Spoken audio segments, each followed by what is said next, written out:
할렐루야, 사랑하는 성도 여러분, 반갑습니다. 9월 25일 매일의 묵상 삶의 변화. 오늘은 다니엘서 7장부터 9장까지의 말씀을 읽고 은혜를 나누도록 하겠습니다. 다니엘서에서 주시는 하나님의 말씀, 그 교훈, 또 힘과 능력을 가지고 이번 한 주간에도 일상 가운데 승리하는 예배자들 되시길 바랍니다. 또한 한 3일 정도만 여러분 열심히 힘을 내시며 이제 또 추석 연휴가 있습니다. 또 몸과 마음의 쉼과 회복이 있는 한 주간이 되면 좋겠고요. 추석 기간에도 여전히 하나님의 말씀을 읽는 시간들은 계속됩니다. 그 하나님의 말씀을 계속해서 공급받는 그런 축복을 우리가 누리고 있잖아요. 그 축복을 추석의 기간 가운데서도 계속해서 누리시고 또 회복이 있는 저와 여러분 되시면 좋겠습니다. 자, 오늘 7장에는요, 오늘 보시게 되면 4마리의 짐승에 대한 환상이 나오고 있어요.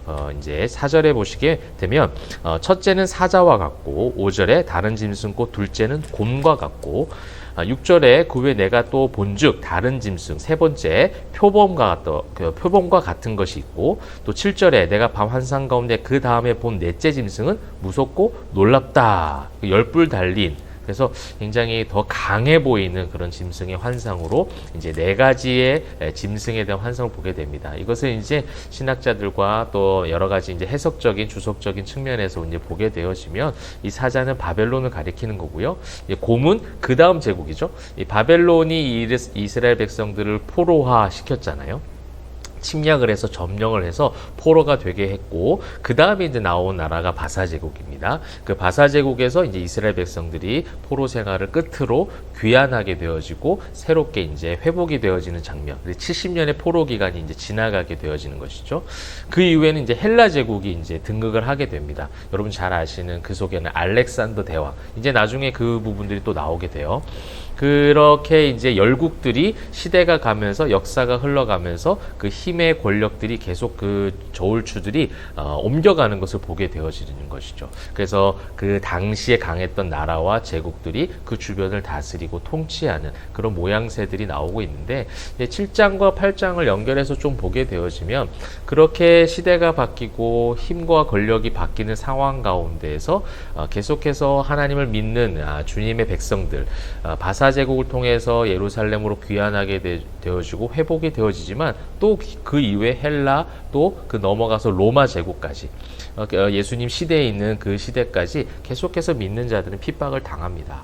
그러니까 주님이 다시 오시기 전까지 이 역사가 계속해서 흘러가면서 여러 가지 세상이 급변하는 시대 가운데 믿음의 모든 우리의 생활들, 신앙생활들은 늘 공격을 받게 되어 있어요. 근데 우리가 신앙생활하면서 정치적으로나 여러 가지 그 사회적인 부분에서 어떤 사람이 통치자가 되면, 어떠한 정권이 잡으면 우리의 신앙이, 또 우리 교회가, 우리의 삶이 더욱더 윤택해지고 나아질 것이다라는 항상 기대감을 갖거든요. 네, 그럴 수 있습니다. 또 더 이렇게 교회적으로 신앙인들에게 더 나은 정책을 펼치는 그런 정치 제도, 또 그런 정권도 있을 수도 있겠죠. 그러나 그것은 어디까지나 정치적인 요소입니다. 그 어떤 제국도 어떤 왕도 사실은 완벽할 수가 없어요. 그 모든 것들이 때로는 교회가 잠시 평안한 적이 있었겠지만 그 평안함 때문에 교회가 무너지는 경우도 있습니다. 그 평안함의 기준이라는 것은 핍박이 없기 때문에 교회가 평안한 게 아니에요. 지금 우리가 살아가는 대한민국 종교적 탄압이 없습니다. 교회 생활하고 신앙 생활하는데 방해되는 게 없어요. 그것을 압제하는 문화가 아니죠. 압제하는 그런 어떤 국가적인 분위기가 없어요. 그럼에도 불구하고 왜 종교적으로 자꾸 타락해가고 있고 세속화되고 있느냐, 그걸 보십시오. 여러분, 세상이 바뀌고 권력이 바뀌고 정치 제도가 바뀌고 사회적 분위기가 아무리 바뀌어도 사단의 공격은 멈추지 않습니다.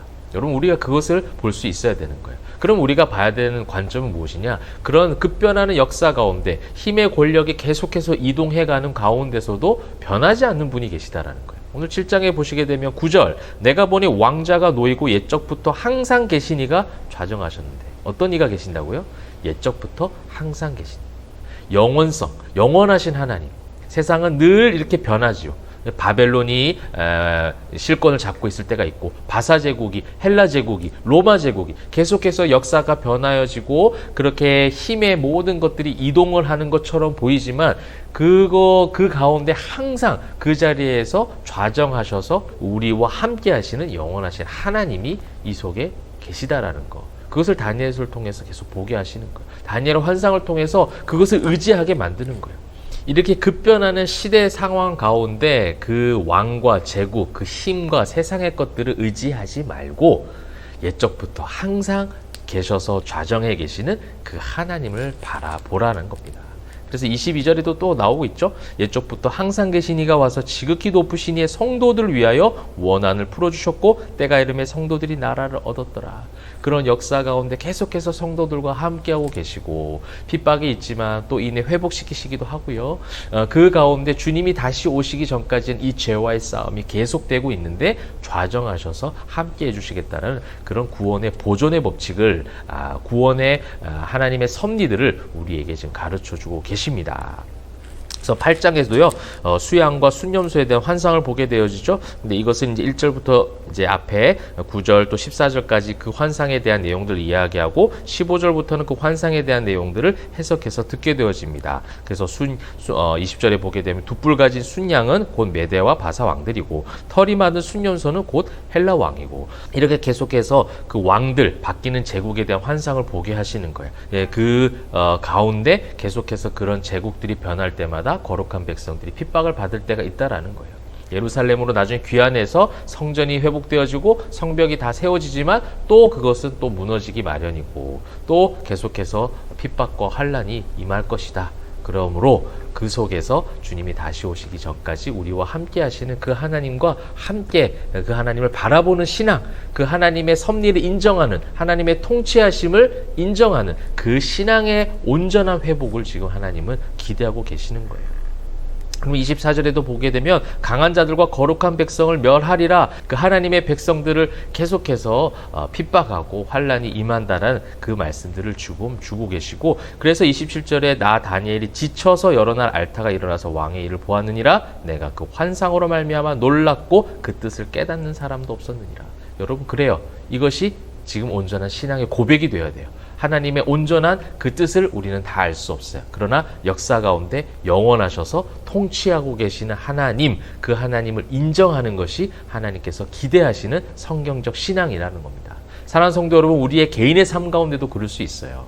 우리의 개인의 삶 가운데 어떤 누군가 때문에, 어떤 상황 때문에, 환경, 조건 때문에 계속해서 우리를 힘들게 합니다. 그래서 이것이 지나가면 좋겠어요. 그래서 이 사람과 헤어지고 이 상황과 이 환경을 넘어가면 더 나아진, 그래서 또 누군가를 기대하고 누군가를 의지하기 바쁘죠. 그것이 우리 인간의 삶인 것 같아요. 그런데 그런 세상적 여러 가지 환경과 사람, 조건들 의지하지 말고 영원부터 우리를 창세전에 택하신 그 하나님을 의지하고 붙잡으시라는 거예요. 그 하나님을 붙잡고 의지하고 그 하나님을 신뢰하고 그 하나님의 통치하심이 지금 내 이성으로 늘 놀라고 다 이해하지 못하고 모른다 할지언정 그 모르는 것과 상관없이 나를 계속해서 이끌고 계시고 인도하고 계시고 보호하고 계신다는 사실입니다.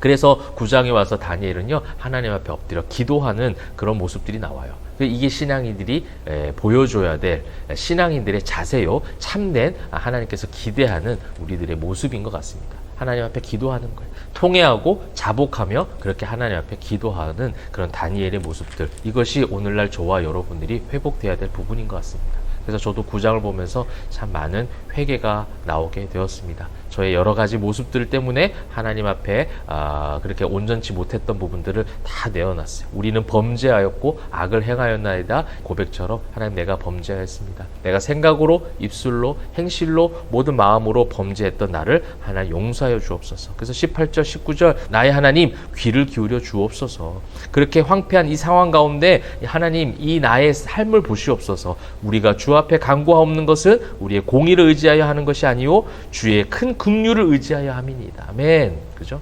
하나님 나의 공로, 내가 가지고 있는 의, 이 모든 것 내세울 것 하나 없으니 하나님의 긍휼을 의지합니다. 하나님의 인내하심이 필요합니다. 주님 용서하여 주옵소서. 주님 귀를 기울이시고 행하시고 지체하지 마시고 하나님 우리를 세워주시고 보호하시고 인도하여 주옵소서. 이런 기도가 나오는 것이죠. 오늘날 살아가는 우리가 이러한 기도가 회복되길 바라고요. 이 기도를 통해서 이번 한 주간에도 우리의 기도를 기울이시는 그 하나님, 우리와 늘 함께 하시는 영원하신 그 하나님이 동행하시는 것을 믿으시고, 너무나 힘든 상황 가운데, 환경 가운데 있다 할지라도, 또 상처가 되는 그런 관계 가운데 있다 할지라도 그 하나님께서 어떻게 통치하실지, 또 어떻게 다스릴지 우린 다 몰라요.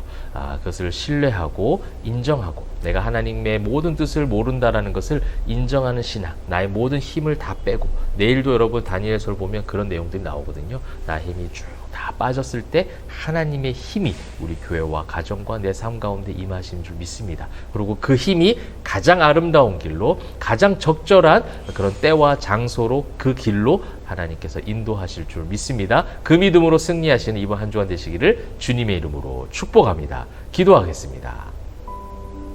사랑과 은혜가 풍성하신 하나님, 하나님의 통치하심을 인정하는 우리의 온전한 신앙이 회복되게 하여 주옵소서. 지금 하나님의 섭리와 인도하심을 다 이해하지 못한다 할지라도, 알지 못하여도 그 하나님을 온전하게 올려드리고 신뢰하고 믿고 나아갈 때에 우리 삶 가운데 온전한 승리가 있을 수 있도록 인도하여 주시옵소서. 감사드리며 살아계신 예수 그리스도의 이름으로 기도합니다.